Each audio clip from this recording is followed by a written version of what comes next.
Assalamualaikum warahmatullahi wabarakatuh. Selamat siang anak-anakku semuanya. Bagaimana kabarnya? Ya, semoga kita semua selalu dalam perlindungan Tuhan Yang Maha Esa, sehat walafiatkan dan diberikan panjang umur untuk bisa mengikuti pelajaran sampai kita terus-menerus mengenyam pendidikan. Ya, saya Putrianti di sini akan membawakan sebuah materi biologi SMA untuk kelas 11. Ya.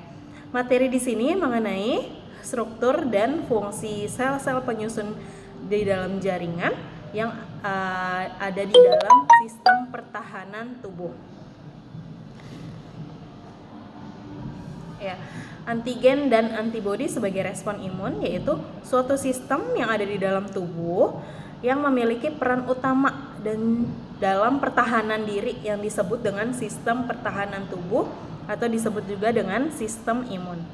Sistem ini terdiri atas struktur dan juga sel yang didistribusikan ke seluruh jaringan yang ada di dalam tubuh kita. Nah, fungsi utama dari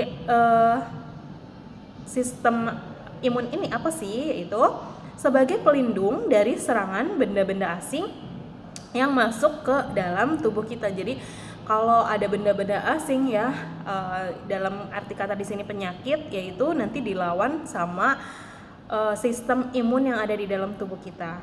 Nah, di dalam tubuh ini sistem imun itu akan melawan berbagai penyerang asing atau antigen dengan garis pertahanan yang akan bertahap. Yaitu tahapannya bisa dimulai dari garis pertahanan tubuh yang pertama, yaitu ada kulit, ada membran mukosa, ada sekresi dari kulit dan juga mukosa. Lanjut ke garis pertahanan yang kedua, yaitu dengan fagositosis oleh sel darah putih.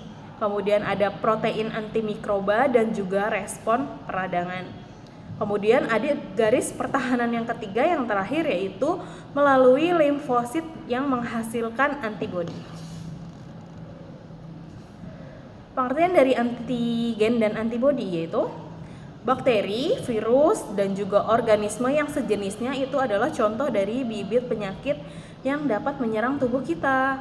Nah, berbagai substansi asing yang masuk ke dalam tubuh itu dinamakan dengan antigen. Jadi tubuh kemasukan benda asing yang tidak dikenal sebelumnya atau bahkan sudah dikenal sebelumnya.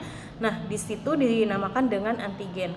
Apabila si antigen ini atau benda-benda asing ini tadi masuk ke dalam tubuh, maka secara otomatis tubuh itu akan meningkatkan sistem pertahanannya untuk melawan substansi asing yang masuk ke dalam tubuh kita tadi. Substansi asing tersebut itu dilawan dengan cara tubuh untuk memproduksi suatu jenis protein atau yang mengandung polisakarida. Nah, zat ini yang dinamakan dengan antibodi. Jadi antigen itu tadi bahan asing yang masuk ke dalam tubuh, sedangkan antigen tadi ya, sedangkan antibodi itu adalah pertahanan tubuh kita untuk melawan si antigen. Nah, antibodi ini itu adanya di dalam permukaan sel. Jika dia tidak melekat, antibodi itu ada di dalam darah dan juga sekresi jaringan eksokrin. Makanya untuk mengecek antibodi seseorang ya, makanya kalau kita masuk ke suatu lab untuk suatu pemeriksaan, kita menggunakan bahan sampelnya darah atau bahan sampelnya serum, karena antibodi itu terletak di dalam darah atau serum itu tadi. Kemudian ada struktur dan fungsi antibodi. Nah, ini seperti huruf Y ya. Jadi masing-masing ada dua yang seperti ayunan yang di atasnya, kemudian juga ada yang di batangnya.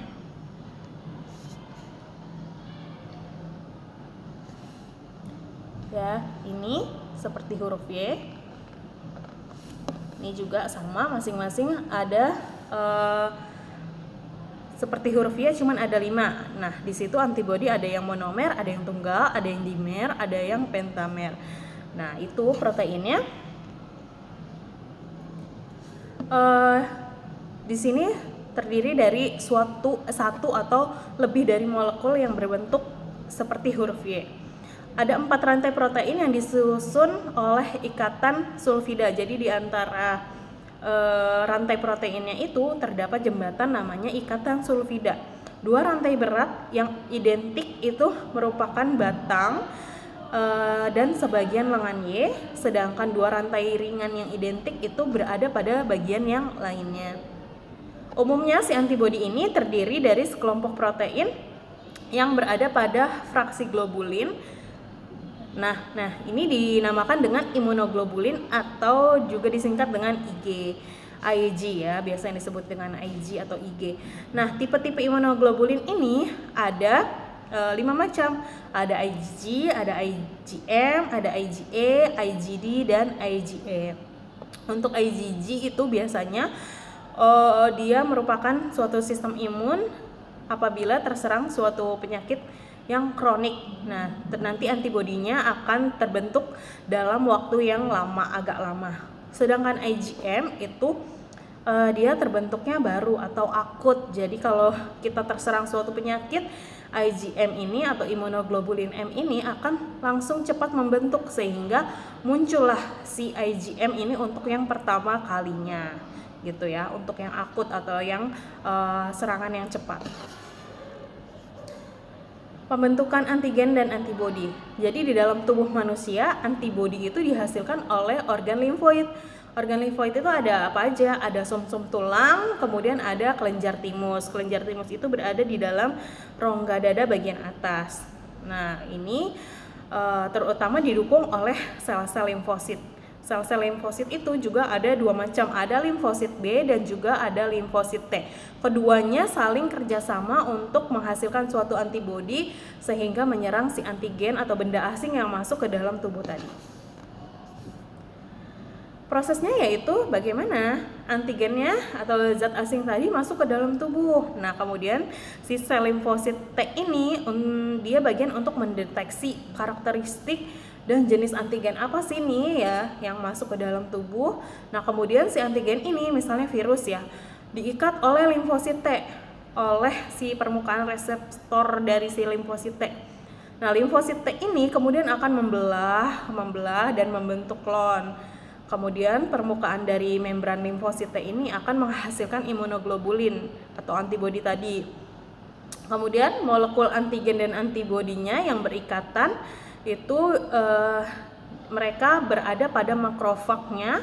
Setelah itu makrofag itu menghadirkan ya, didatangkanlah si limfosit B. Jadi limfosit T dan limfosit B ini saling bekerja sama. Nah, limfosit B kemudian berproliferasi ya, berubah bentuk sehingga menjadi limfosit B yang dewasa. Lalu antigen ini kemudian dibuangnya dengan 4 cara, ada netralisasi, ada aglutinasi, kemudian ada presipitasi dan juga ada fiksasi dari komplement. Mekanisme pertahanan tubuh itu seperti apa sih? Ya, ada ragam mekanisme pertahanan tubuh. Ada yang dinamakan dengan kekebalan aktif dan juga ada yang dinamakan dengan kekebalan pasif. Kekebalan aktif di sini berarti diperoleh dari dalam tubuh kita sendiri karena tubuh itu membuat antibodi sendiri. Misalnya nanti disebutkan ya setelah ini, yaitu ada 2 cara, baik secara alami maupun secara buatan. Nah, untuk secara alaminya, aktif yang alaminya didapat oleh seseorang setelah tubuh seseorang itu menderita suatu penyakit, sembuh dari penyakit. Jadi antibodi itu atau kekebalan tubuh itu terbentuk sendiri karena dia sudah menderita penyakit sebelumnya, misalnya penyakit cacar. Dia sudah sembuh nih dari penyakit cacar. Besoknya apabila ada antigen dari si cacar ini, si virus cacar ini, dia sudah kebal gitu ya. Kemudian ada kekebalan yang aktif buatan, itu didapatkan dari luar tubuh. Setelah seseorang mendapat vaksinasi, misalnya dari vaksinasi COVID-19 yang sekarang kita sedang gencarkan ya. Nah, kedua ya, ada kekebalan pasif. Sama seperti halnya kekebalan aktif, kekebalan pasif juga ada 2. Ada yang pasif alami dan juga ada yang pasif buatan. Untuk kekebalan pasif sendiri ini, dia diperolehnya bukan dari antibodi yang disintesis oleh tubuh, melainkan kita tinggal memakainya. Ya, yang alami, kekebalan pasif alami diperoleh bukan dari tubuhnya sendiri, tapi melainkan ya dari tubuh orang lain. Misalnya kekebalan seseorang bayi dari ibunya. Ketika di rahim si bayi ini mendapatkan perlindungan antibodinya dari plasenta ibunya. Ketika bayinya lahir, ya bayi tersebut mendapat kekebalan atau antibodi dari air susu ibunya, gitu ya. Kemudian ada yang kekebalan pasif buatan, ini hampir sama dengan vaksinasi. Cuma untuk kekebalan pasif yang buatan ini dia berupa serum yang telah jadi, ya serum tersebut sudah terlarut di antibodi tersebut sudah terlarut di dalam serum. Misalnya adalah suntikan dari anti tetanus serum. Ya, itu saja mengenai materi kita hari ini, jaringan di dalam pertahanan sel dan jaringan di dalam pertahanan tubuh. Apabila ada yang ditanyakan, dipersilahkan menghubungi saya. Wassalamualaikum warahmatullahi wabarakatuh. Salam sehat selalu.